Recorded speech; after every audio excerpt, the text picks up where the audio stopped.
been nearly a year that I've moved away from London, and living in quite a rural place.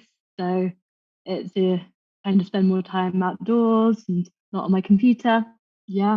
That's really good. And do you feel like that, like having that proper time away to switch off and kind of get outside and do something totally different, do you feel like that has made a difference to how you feel then when you're back at work in terms of, whether it's your energy levels or? Yeah, for sure. I think I definitely feel more refreshed after the weekend, even though it's like I guess a long weekend. Yeah, definitely. I feel that I have more time to kind of do things that I want to do. Have you been working 4 days or? So at Gap, I do 3 days a week, and Mm. for some of that time, I was doing some work for other organisations. But recently, I've been having what amounts to a 4 day weekend, and yeah, that's such a the difference I've noticed is that after 4 days off, you properly switch off. You can really spend quality time doing other things. I don't Mm. have that same sense of like rushing to fit everything into a kind of couple of days off when everyone else is doing the same thing. So everyone's very busy. So I think it's been helpful for having time to do other things. I do some volunteering for a local social enterprise, and it means that I can commit bigger chunks of time to them to really focus Mm. on kind of improving the services they offer. And like little things, rather than going to the chain supermarket on the corner of my street, I can go that little bit further and go to the place that what they called like the zero waste shop that's at the end of the Mm. road, and kind of make a slightly better choice in how I'm spending my time. So it's those little things that I think kind of add up. What was your kind of motivation for wanting to do 4 days a week?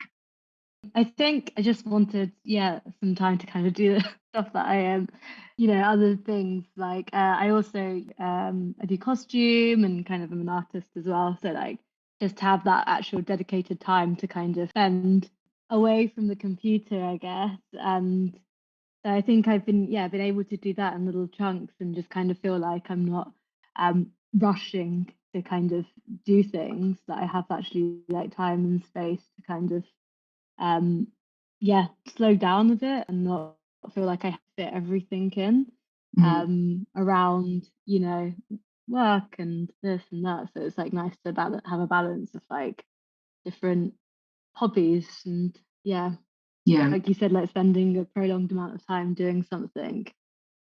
Have you kind of come up against any challenges with it yet of working part time Mm, or? not so much yet because like I said, like I've started a new project, but I can see like how, I know some people like there's a lot of people at Gap work 4 days. And a lot of like senior staff do as well. So I can kind of see when there's like so much work that needs to be done and kind of meticulously fitting that in. Mm, So I can imagine that like if that would be quite easy to like seep that into your extra day, you kind of like, you've got that day for something else. So it's important to kind of have those boundaries of like, yeah, I'm gonna stop working now, even if there's stuff to do, like sometimes. Yes, yeah, obviously. It's really I think important. that's it. And I always try and think of it like even if you have 5 days in the week, you always get to the end of the week and think there's more that you could be doing. And, you never get to the end of all the work on your to do list. And I try and Yeah. remind myself of that when it's, the end of my week on a Wednesday, because, yeah, of course, there's more stuff that I could do the next day, but it's setting those personal boundaries. And I think I find it really helpful having the regular one-to-one meetings, because then you get that opportunity Mm. to talk about your workload or sort of say, okay, what needs to be prioritized, what can wait, what can I get help with, or what can I help other people with, and make sure that we always have that sense of working collectively so that you're never feeling like everything has to be done by you and everything's on your shoulders, like making sure that we can kind of Mm.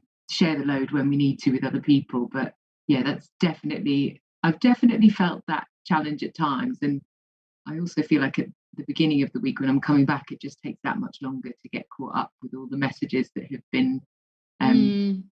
all the kind of messages on Slack or all the emails. So I think I've got better now at kind of dedicating the first hour of the day before we have our whole organization meeting on a Monday. I just dedicate that time to reading through everything, getting caught up. Like I don't plan to do Mm. anything else in that time. Yeah. And I think getting better at allocating my time is something that I'm finding helpful. So I've had conversations with other staff that are part-time about how they kind of organize their day based on their energy levels, and like what times of day they think it's better to have meetings and conversations with other Mm. people, and what times of day you feel better able to really put your head down and focus on those sort of longer, meatier projects. And I think Mhm. that's something that I'm in progress with. I don't think I'm getting it right by any stretch, but I think I'm kind of trying different things and finding what works.